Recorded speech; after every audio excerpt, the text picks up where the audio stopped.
In this tutorial, I'm going to show you how to set up RSS feeds for your repositories. The first step is to go ahead and locate the repository you'd like to subscribe to. And then on the repository details screen, you'll see this little RSS icon right above the commit history. The RSS feed is going to contain all of this commit information, and each time a new user commits to this repository, you'll receive an update in your RSS feed. Now you can click on this link here, or you can click on the RSS icon on the toolbar. So here you can see the RSS feed. As I scroll down, I can see all of this commit information, and each entry contains the comments and the changes for this particular commit. Now to subscribe to this feed, since I'm in Internet Explorer, I can simply click the subscribe to this feed link at the top. I'll go ahead and accept the default name it gives me and click subscribe. And now I'm subscribed to this feed. However, you'll notice that I have a logon error message. Now this can be a little bit tricky, so I'm going to talk through the different options available. Now, the first option I have is I can click this logon link, go ahead and sign in, and then the key is to check this Remember Me at this computer option. Now you probably already have this checked, but if you don't, what this will do is allow you to log into these RSS feeds automatically. I'll click log in, go back.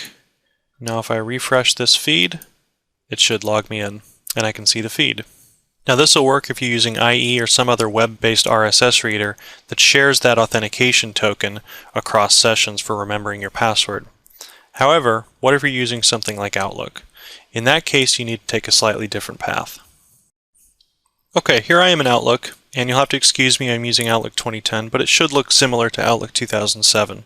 I've got my account settings window open, which is where I can add a new RSS feed. So go ahead and click New here. And it's going to ask me the URL to the RSS feed. So I'll tab back to IE, and here what I'm going to do is I'm going to copy this path, and I'm going to paste it in this text box here. Now that's not quite enough, because remember, we need to tell Sublime what user account we're logging in under. Now if I come back to IE and read this message here, you'll see it tells me that I can pass my credentials along by including username and password in the path to the RSS feed. Now, a word of caution, this is not recommended if you're accessing Sublime across the internet or anywhere outside of your firewall. If you're only using Sublime within your network and behind your firewall, this may be an acceptable solution, but you should not be using this across the internet. Okay, warning out of the way, let me go back to Outlook. And what I'm going to do is I'm going to paste this on the very end here. So you'll see the full URL. And now I have username equals, and I'll just add my username. And password equals, and my password. Now one other thing to point out here is this password won't exactly work, and that's because the pound sign and the @ sign are both reserved characters for URLs. In this case, this password needs to be URL encoded. What I'll usually do is come to a website like this that has a simple little URL encoding form, type in my password, hit URL encode, and copy the results. And now I'll replace this with the URL encoded password. Okay, once all that's done, I'll click Add and go ahead and accept the defaults here and close this. And now you can see I'll start to get RSS results. I can see each of these commits. Anytime a user commits to this repository, a new item will show up in this view here.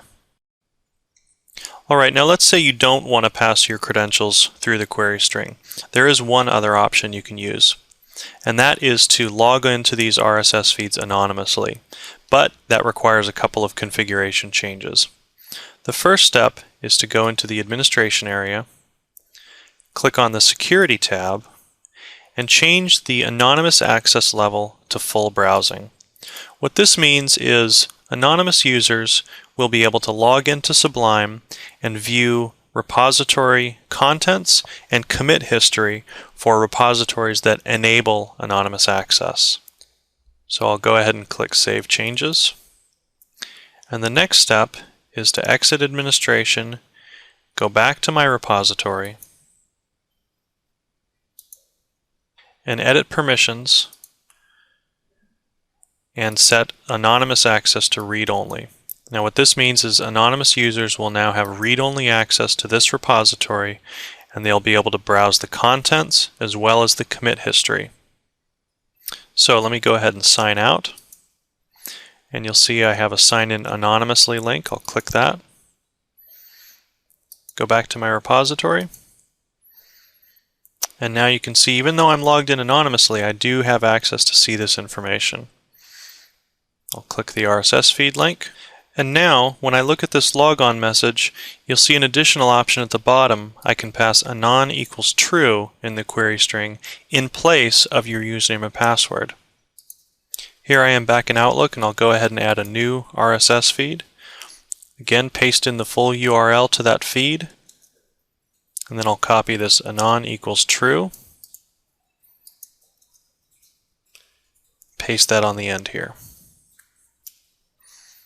Hit and click Add. I'll just change the name in this case and click OK. And there we go. Now I've got RSS feeds, and in this case I'm accessing it anonymously. It's not passing my credentials along. So those are the different options. Again, you'll want to choose the approach that makes the most sense for your particular environment and your security policies, but I hope this helps you see the different options that are possible. Well, thanks for watching. I hope this was helpful. If you have any feedback or suggestions, please send us email at support@sublimesvn.com or visit our website. Thanks.